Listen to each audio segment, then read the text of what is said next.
더정치 17번째 시간입니다. 정책공간 국민성장, 문재인 전 대표의 싱크탱크가 사실상 화려하게 출범을 했습니다. 싱크탱크 발기인에 500명이 넘고 연말까지 1,000명을 목표로 한다고 하고요. 10월 6일에 창립 준비 심포지엄이 열렸는데 사람들이 상당히 많이 왔다고 하던데 성한영 기자 현장 다녀오셨는데 분위기 어땠나요? 예, 뭐 좌석 준비하는데 사람들이 다 앉질 못해서 상당 숫자가 서서 문재인 전 대표 연설을 들어야 했고요. 네. 또 이제 문재인 전 대표 연설이 끝나니까 또 일부 돌아간 사람들이 많이 있었습니다. 그래서 그 다음에 좀 차분한 분위기에서 진행이 됐고, 인원은 정확히 세보진 않았는데 600에서 700명 정도 된다고 하고요. 싱크탱크이기 때문에 교수들, 학자들이 좀 많이 모였고, 정치인들은 지금 국정감사기간이라 그런지 별로 이제 눈에 많이 띄지 않았습니다. 좀 특이한 게 김홍걸 씨 그리고 노건호 씨 두 전직 대통령 아들이 참석을 해서 이채로 왔고요. 문재인 전 대표는 한 40분 정도 프롬프터를 사용해서 연설을 했습니다. 그런데 경제 교체 이런 개념을 이제 던졌고요. 그리고 내가 해내겠습니다. 이제 이런 자신감도 좀 드러내고. 뭐 대선 출정식 비슷한 그런 분위기가 좀 느껴진 게 사실인 것 같습니다. 예. 그 싱크탱크의 면면을 보면 조윤재 서강대 국제대학원 교수가 연구소장을 맡았고, 조대엽 고대 노동대학원장이 부소장, 그리고 박승, 한완상 이런 경제사회계 이제 원로들이 이제 참여를 했는데, 일단 연구소장을 맡은 조윤재 교수 어떤 사람인가요? 노무현 대통령 때 이제 경제보좌관 했던 분이고요. 네. 이분이 IBRD, IMF 이쪽에서 경제분석관을 했던 분입니다. 서강대 국제대학원 교수로 있고요. 네. 그래서 이제 국제경제라든지 이제 경제 실물에 좀 밝은 편이라고 알려져 있습니다. 이분 좀 재미있는 일화가 있는데요. 그 세월호 사건 때 그 이후에 그 세모그룹의 유병원 씨 기억나시죠? 네. 유병원이 노무현 대통령하고 같이 식사하는 장면이다 해서 사진이 돌아다닌 적이 있습니다. 노무현 대통령 싫어하는 사람들이 이 유병원이라는 인물이 그 노무현 대통령하고 친하다 이런 증거 자료로 이 사진을 돌렸는데, 나중에 알고 보니까 그분이 그 조윤재 경제보좌관이었죠. 닮았나요? 예, 뭐 비교해 보시면 알 수 있겠습니다만 분위기가 약간 비슷한 건 사실이고요. 네. 제가 저한테 그 SNS를 보내준 분한테 어떻게 확인도 안 하고 이런 걸 돌릴 수 있느냐 이렇게 항의를 했어요. 이제 그분이 이제 노무현 대통령 워낙 싫어하는 사람이었는데, 하여튼 저한테 사과를 했습니다. 자기도 이제 주위에 그게 아니라고 조윤재 교수라는 걸 좀 알려야 되겠다 이런 일이 있습니다. 아무튼 이분은 성품이 좀 온건하고요. 말하는 것도 굉장히 좀 차분하게 이렇게 하는 편입니다. 정치에 별로 나서는 사람이 아니고요. 김종인 전 대표와도 좀 가까운 분이고, 드러나진 않지만 숨어있는 어떤 그 경제 분야의 실력자라고 할까요? 뭐 그런 정도 평가할 수 있을 것 같습니다. 네. 그리고 여기 보면은 한완상 전 부총리가 이 싱크탱크의 상임고문으로 참여를 했어요. 근데 얼마 전에 한완상 전 부총리는 경기문화재단 이사장으로 영입이 돼서 남경필 경기지사 쪽으로 간 게 아니냐, 그렇게 저희 이제 봤는데 이게 지금 겸직이 됐습니다. 어떻게 봐야 되나요? 이분이 그러니까 8월 말쯤이었어요. 이제 한겨레를 비롯한 몇 군데가 그날 이제 신문에 쓴 게 한완상 전 부총리가 남지사한테 간다. 경기문화재단 이사장에 단독으로 응모를 했다. 네. 그래서 이제 절차를 거쳐서 곧 9월 초에 정식 취임을 할 거다. 이렇게 됐었는데, 사실은 이제 그 보도가 나간 직후에 그 한 전 부총리한테 굉장히 항의가 많이 들어왔대요. 특히 이제 야당 지지층에서. 왜냐하면 한 부총리가 노무현 대통령, 노무현 정부에서 교육부총리를 지냈고, 또 이제 김영삼 정부에서 통일부총리를 지내고, 하여튼 기본 정체성은 어떤 야권, 진보 이렇게 이쪽에 원로로 되어 있는데, 당신이 어떻게 그렇게 갈 수 있느냐. 그러니까 남경필 새누리당 대선 주자인 남경필 후보를 돕는 거가 말이 되느냐. 그래서 굉장히 시달렸고, 그래서 그걸 이제 한 부총리도 본인도 이제 직접 좀 남자한테 양해를 구하고, 그 측근들도 이러이러한 항의들이 이렇게 많이 온다, 너무 힘들다 해서 양해를 해서 없던 일로 그럼 된 경기문화재단 거였어요. 이사장으로 네, 간 게 이사장으로 아니고요. 간 게 아니에요. 그거는 이제 그 뒤에 지금- 기사가 안 나온 것 같은데. 그렇죠. 그 그러다가 뒤에 기사가 작게 작게 났죠. 그러고 났는데 사실은 남지사 쪽에서도 그랬다고 그래요. 그러니까 한 전 부총리가 그 부담스러운 거 인정하고 대신에 좀 설마 어디 뭐 다른 캠프에 합류해서 뭘 하시지는 않겠지라고 대신 좀 기대를 하고 길게라도 남지사를 좀 도와주지 않을까 이런 기대가 있었던 것 같아요. 그런데 바로 불과 뭐 한 달여 만에 이제 문재인 전 대표 쪽에 합류가 된 거죠. 그래서 이번에 언론에 나온 걸 보고서 그때 그쪽도 알았다고 합니다. 네. 그러니까 사실상 남유사를 돕기로 결정을 한 건 사실인데 이쪽 진영의 어떤 대중들의 항의와 뭐 이런 것에 사실은 다시 유턴해서 돌아온 거라고 그런 것 봐야 같습니다. 하겠네요. 돕는다는 게 이제 남경필 대통령 만들기를 돕겠다 이거는 아니었고요. 경기문화재단 이사장 정도를 하면서 뭐 좀 할 일이 있으면 하겠다 이런 정도였기 때문에 꼭 뭐 여당으로 갔다가 다시 야당으로 오고 뭐 이렇게 평가하기는 좀 어려울 것 같습니다. 그런데 이제 영입하는 남경필 지사 그쪽 입장에서는 그 정도의 어떤 대선까지 같이 간다라는 정도의 큰 틀의 그런 교감을 함께 한 걸로 이제 인식을 하고 이제 진행했던 일인데 좀 안 된 거죠. 그쪽 입장에서는 네. 그런 것 같습니다. 알겠습니다. 그리고 이번에 보면은 박승 전 한은 총재가 싱크탱크의 자문위원장을 맡았어요. 박승 전 총재는 사실상 4.13 총선 때 문재인 전 대표가 영입을 제안했는데 당시에 고사를 했고, 근데 이번에는 이제 참여를 했는데 워낙 이제 그쪽에 비중 있는 인물이어서 제2의 김종인이다. 김종인을 대체할 인물이다. 뭐 이런 평가도 나오고 있습니다. 어떻게 보세요? 네, 글쎄요. 대중들한테 그렇게 많이 알려진 분은 아닌 것 같고요. 한국은행 총재를 하셨고 좀 중도 성향인 걸로 알려져 있습니다. 현장에서 심포지엄 할 때 이제 상당히 좀 격렬하게 네. 연설을 해서 이제 청중이 박수를 좀 많이 받았죠. 예. 그 외에 또 한번 주목하고 눈여겨봐야 할 그 교수들이 좀 있을까요? 예, 실무를 총괄하는 분이 이제 조대엽 고대 노동대학원장이 있는데 이분이 그 4.13 총선 뒤에 경향신문에 칼럼을 썼습니다. 네. 제목이 문재인을 위한 변명. 예. 이었고요. 그 내용 중에 좀 굉장히 강렬한 부분이 있어서 조금 소개를 해드리면 이런 겁니다. 야권 분열과 호남의 딜레마, 이 모든 것의 출발은 야당 내부 특히 호남 기득권 정치인들이 만든 친노 패권주의의 허상 그리고 반문재인 정부에서 시작됐다. 또 문재인 때문에 안 된다고 했던 바로 그 당을 국민들이 선택했다. 그러니까 더불어민주당이 이겼다 그런 얘기죠. 그래서 선거혁명을 이루었다. 이 선명한 대의 앞에서 언제까지 친노의 허상을 잡고 언제까지 문재인을 물어뜯는 하이에나 정치를 되풀이할 것인가. 이 칼럼이 약간의 그 알만한 분들한테는 좀 파장을 좀 일으켰습니다. 굉장히 문재인 전 대표를 적극적으로 옹호하는 친문 세력의 논리를 그대로 뭐 그렇게 볼 수도 있고요. 네. 아무튼 이제 호남 쪽에서는 이제 이 칼럼에 대해서 좀 약간 그 항의를 하는 그런 공방이 좀 이어지기도 했고, 아무튼 조대엽 교수가 이 싱크탱크의 어떤 실무를 이제 지휘하기 때문에 굉장히 좀 중요한 인물이라고 봐야 될 것 같고요. 네.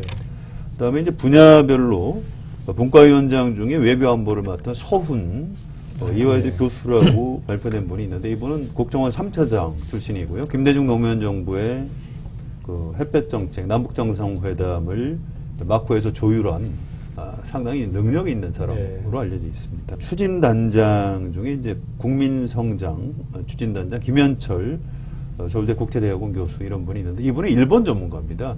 일본의 잃어버린 20년 인구 절벽과 소비 절벽 때문이었고 우리나라도 지금 잘못하면 일본의 길을 따라갈 수 있다 이렇게 아주 강한 경고를 하고 책도 전했던 분인데 저는 이분이 이제 정치를 할 분은 아니라고 생각했고 정책 자문도 뭐 별로 할 것 같지 않았는데 이번에 문재인 싱크탱크에 이름을 올린 걸 보고 개인적으로 좀 약간 깜짝 놀랐습니다. 그 방금 말씀하신 걸 보면 어쨌든 싱크탱크에 참여한 거는 정치를 하겠다는 걸로 봐야 한다고 이제 전제를 하시는 것 같고 그래서 연결해서 이제 여쭤보면 싱크탱크는 구체적으로 어떤 역할을 하는지 좀 디테일하게 좀 여쭤보고 싶어요. 사례를 딱 되면 쉽게 아실 텐데요. 일단 네. 박근혜 대통령이 2010년 말에 국가미래연구원이라는 예. 이제 연구 싱크탱크를 띄우죠. 네. 김광도 지금도 원장인 네. 김광도 원장이 주도해서 학자들이 이제 한 70여 명 정도로 띄우는데 거기 참여했던 몇몇과 지금 그분들이 뭘 하고 있는지를 보면 알 수 있을 텐데 자 국가미래연구원 2010년 12월 발족할 때 발기인 명단에 곽상도 현 정부 초대 민정수석이신 분, 6일째 초대 통일부 장관, 백승주 현재 의원입니다. 새누리당. 안종범 비례대표 의원 했고 현재 청와대 정책조정 수석하고 있죠. 이종훈 그 뒤에 이제 의원이 됐고 지금은 물론 이제 저 의원이 아니게 됐습니다만 전 의원이 있고 윤병세 지금 초대 외교부 장관에서 계속 임기를 같이 할 것으로 관측되는 윤병세 장관, 최대석 이분은 이제 인수위 때 초대 통일부 장관으로 이제 거명이 됐다가 갑자기 어떤 이유로 낙마했죠. 낙마했죠. 네. 홍기택 이번에 논란됐던 그 대우조선해양 네. 그 서별권 회의 지원 문제를 폭로했던 분인데 이분 전 산업은행장이죠. 홍용표 현재 통일부 장관 이런 분들이에요. 이런 분들이 다 이제 국가미래연구원에 있었고 이분들이 한 10명 안팎 정도 되는데 결국 이제 요직을 맡게 되는 거죠. 그런데 이제 보면 그렇게 예를 들면 뭐 70명 규모 아니면 200명, 300명 규모로 해서 그분들이 다 그렇게 요직을 가고 뭐 하는 건 아니고 그 중에 결국엔 이제 코어그룹 한 10명 안팎에서 이제 모든 정책들을 입안을 하고 실제로 인수위를 거쳐서 인재 풀로서 이제 요직에 가게 되는 거죠. 그런 패턴이 있는 것 같습니다. 주요 인력 풀로 기능을 그렇죠. 한다는 거죠. 네, 네. 근데 이제 싱크탱크에 대해서 이제 뭐 폴리페서다, 뭐 세몰이다 이렇게 해서 이제 부정적인 보도들 많이 네. 하고 있는데요. 그런데 조금만 뒤집어서 생각을 해보면 여기에 참여하는 지식인들이 대부분은 사회과학을 하는 분들입니다. 본질적으로 이제 자신이 가진 가치관 그리고 정책 노선을 한번 현실에서 구현해보고 싶다 이런 학자로서의 어떤 본능 같은 그런 욕구 같은 것들이 좀 강한 그런 사람들이라고 봐야 되고요. 또 문재인이라는 유력한 정치인이 어차피 대통령이 될 가능성이 높다면 그 사람이 자기 분야의 정책에서 뭐 허튼 생각을 안 할 수 있도록 초기부터 좀 올바로 조언을 해줄 필요도 있는 거죠. 그래서 사실은 이제 가치 실현이 목표냐, 그 개인의 어떤 출세 영달이 목표냐, 이걸 구분하기 쉽지가 않은데요. 결국 그 사람이 가진 어떤 실력, 또 이제 그 사람이 이제 과연 얼마나 양심적으로 출세보다는 어떤 자기가 가진 가치 실현을 위해서 국정을 돕느냐, 이런 기준에 따라서 사후에 평가를 받을 그런 일인 것 같습니다. 네, 폴리페서와 사회 참여 그 사이에 이제 어딘가에 이제 있을 것 같은데요. 예. 그 문재인 전 대표는 그 싱크탱크 출범식 사실상의 그 출범식에서 정권 교체를 넘어 경제 교체를 얘기를 했고요. 경제를 상당히 강조, 성장 뭐 이런 걸 강조하고 중도 확장도 이제 염두에 둔 것 같습니다. 2012년 싱크탱크였던 담쟁이 포럼과 비교해서는 외연을 넓혔다 그런 평가를 받고 있는데 2012년 당시 상황 싱크탱크랑 비교하면 구체적으로 어떤 차이가 좀 있나요? 글쎄 아직은 뭐 이 싱크탱크가 이제 완성이 된 건 아닙니다. 네. 개문발차라고 표현하듯이 앞으로 이제 중요한 인물들을 더 뭐 숫자도 500에서 1000명으로 늘리겠다고 하지만 저는 그 숫자 양보다는 질의 문제라고 생각합니다. 어떤 비중 있는 인물이 이제 문재인 전 대표를 돕느냐 여기에 달려 있는데요. 문재인 전 대표도 진보 보수 중도 구분 없이 각 분야에 실력 있는 분들을 참여시켰다 이렇게 평가를 하고 있습니다. 그런 의미를 갖는 몇 분 인물을 실제로 거명을 하고 있는데요. 네. 연세대 경제학과 명예교수인 이재민 교수가 있고요. 서울대 경제학과 명예교수 정영일 교수라는 분 계시고요. 서울대 보건대학원 교수 양봉민 이런 분들이 있습니다. 이런 분들이 이제 그 분야에서 굉장히 좀 존경받고 그동안 정치 참여를 잘 안 하던 거리를 뒀던 분들이기 때문에 국민들이 보기에는 사실 이제 이분들이 좀 생소한 분들입니다. 그래서 문재인 전 대표가 실제로 외연을 넓혔다 이렇게 평가를 받으려면 앞으로 이제 추가 작업이 좀 필요할 것 같고요. 뭐 예를 들어서 지금 거리를 두고 있습니다만 김종인 네. 전 대표 같은 사람을 상징적으로 붙잡는 것도 굉장히 좀 의미가 있을 것으로. 그게 가능할까요? 워낙에 지금 감정의 골이 깊어졌는데. 예, 그건 뭐 정치라는 게 뭐 항상 헤어졌다 다시 만났다 하는 것이고요. 뭐 사실은 김종인 전 대표를 영입한 사람이 문재인 그렇죠. 전 대표입니다. 그래서 그 둘 사이가 완전히 파탄 났다 이렇게 평가하기는 어렵고요. 앞으로 좀 시간을 좀 두고 지켜봐야 될 것 같습니다. 네. 그러니까 2012년 담쟁이 포럼하고 비교한다면 당연히 규모가 상당히 커진 거죠. 500명이라는 것 자체가 준비 심포지엄에. 이게 사실 내용의 뼈대를 보면 뭐 그 핵심 플레이어들은 2012년하고 비슷해요. 박승 전 하는 총재도 2012년에 경제정책 자문을 했었고, 한한상 전 부총리도 우리 담쟁이 포럼 이사장이었고, 거기에 플러스해서 이제 거기에 스스로 밝히듯이 경제 중심의 중도 확장이다 하듯이 이제 그동안에 조금 거리가 있었던 또 대중들이 잘 모르지만 어떤 괜찮은 성향을 가지고 있는 교수들이 많이 참여했다 이렇게 되는 거죠. 숫자가 많이 늘어난 건 당연히 정권 교체 가능성이 좀 높아졌고 그 중에 문재인 전 대표가 뭐 가능성이 높다라고 생각하니까 교수들도 자발적으로 참여하는 경우도 많이 늘었다고 봐야 되겠죠. 그게 큰 차이겠죠. 2012년과는. 어쨌든 이 싱크탱크를 출범시키면서 문재인 전 대표는 이제 성장을 상당히 강조를 하면서 얘기를 하고 있고 2012년에 그 박근혜 후보는 경제민주화를 얘기를 했습니다. 그러니까 서로 중도의 지점에 있었던 이슈들을 얘기하면서 그쪽으로 이제 확장하려는 이제 모양새인데요. 그래서 지금 일각에서는 지금의 문재인이 2012년에 박근혜와 상당히 닮았다. 그런 이제 얘기를 하는 사람들도 있습니다. 그 부분은 어떻게 보세요? 그래서 뭐 그렇게 분석을 하면 할 수도 있겠습니다만 그건 그렇게 중요한 포인트는 아닌 것 같고요. 문재인 전 대표가 성장을 얘기한 게 이제 최근에 시작한 게 아니고 2012년에도 성장을 아주 강하게 얘기를 했습니다.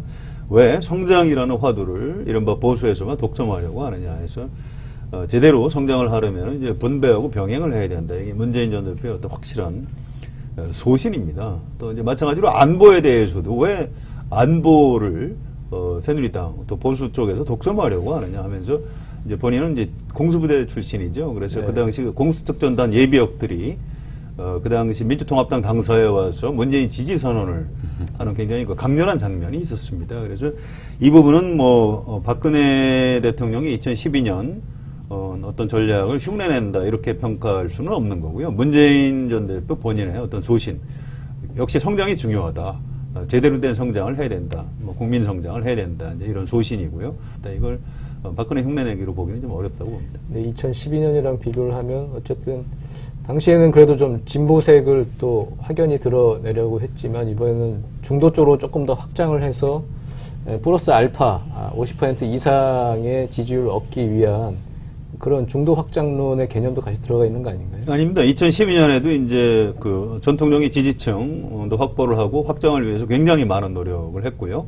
이번에도 그 기본적인 기조 자체는 큰 변화는 없다고 봐야 될 겁니다. 대선이 1년 4개월 남은 시점이고 그러면 지금 시점에서 할 수 있는 거는 최대한 어떤 자기 위치를 다져놓고 사람들한테 각인을 시켜야 되고 그러자면 강점을 부각시키고 약점을 이제 보완하는 걸 좀 많이 좀 그런 작업을 해놔야 되는 거기 때문에 박근혜 대통령도 당시에 이제 자기가 그 보수 여당의 후보로서 맨날 성장만 얘기할 게 아니라 이제 복지, 화합 이런 거 얘기하니까 한 거고 지금 문재인 전 대표도 어떤 그런 뭐 자기 소신도 있겠습니다만 그런 전략적인 필요에서 부족한 부분을 넓히는 이런 작업을 하는 때라고 봐야겠죠. 누가 해도 마찬가지일 거라고 봅니다. 자신의 약점을 보완하는 그런 전략으로 봐야 한다. 예, 그런 말씀이신 것 같고요. 야권 주자 중에선 가장 유력한 후보인데 문재인 전 대표가 좀 메모드급 싱크탱크를 발족을 해서 다른 주자들보다 좀 앞서 더 빨리 출발을 했고 대세로운 굳히기에 들어간 거 아니냐 또 이제 이런 얘기들이 있습니다. 이거 어떻게 보세요? 대세로운 굳히기라고 저는 봅니다. 확실히. 네.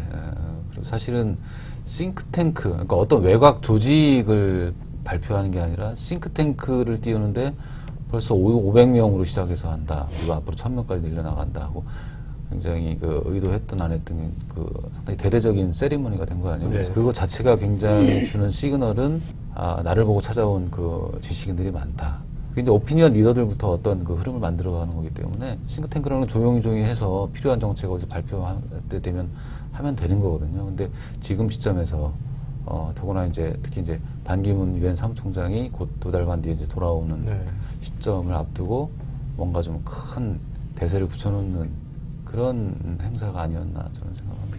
네. 대세론이라는 이제 의도는 볼 수 있는데요. 그게 실제로 작동을 할 것인지 그건 좀 약간 다른 차원이라고 봅니다. 대세론은 사실 다수 세력의 전략이죠. 과거에 뭐 김영삼 대세론, 또 박근혜 대세론, 이게 이제 성공한 대세론, 물론 이회창 대세론, 실패한 대세론도 있습니다.